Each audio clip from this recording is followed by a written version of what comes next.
What is the spirit of the dialogical self?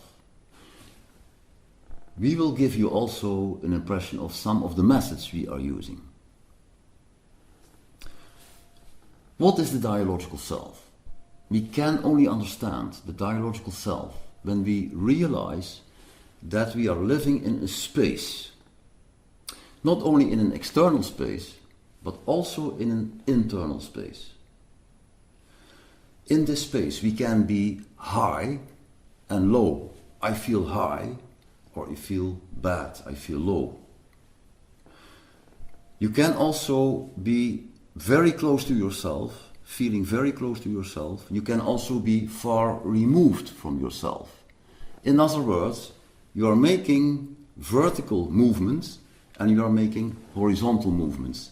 This happens within the skin.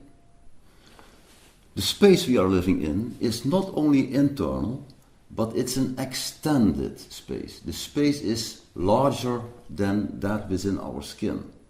That is, there are many people in the world who play a role in our mind. Our mind is populated by other people. We are thinking and are feeling about other people. They are there, also when we are alone. In fact, we are never alone. Because there are so many people in our mind, you could say that we live in a society of mind.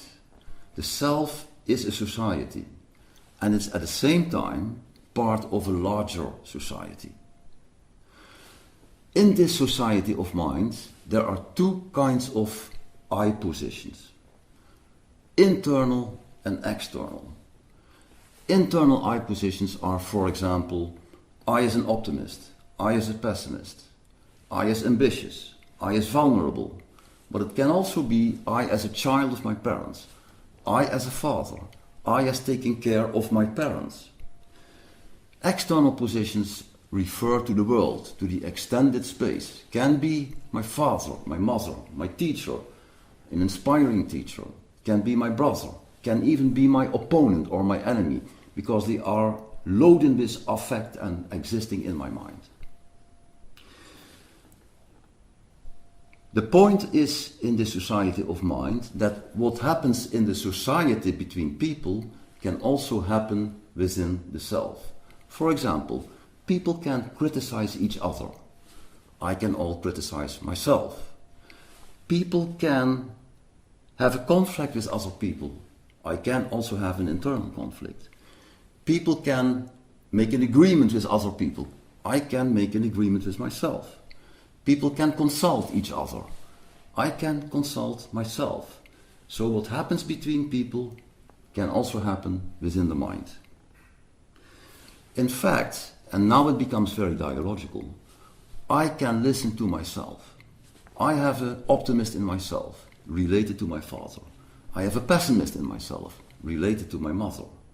Different positions react to each other.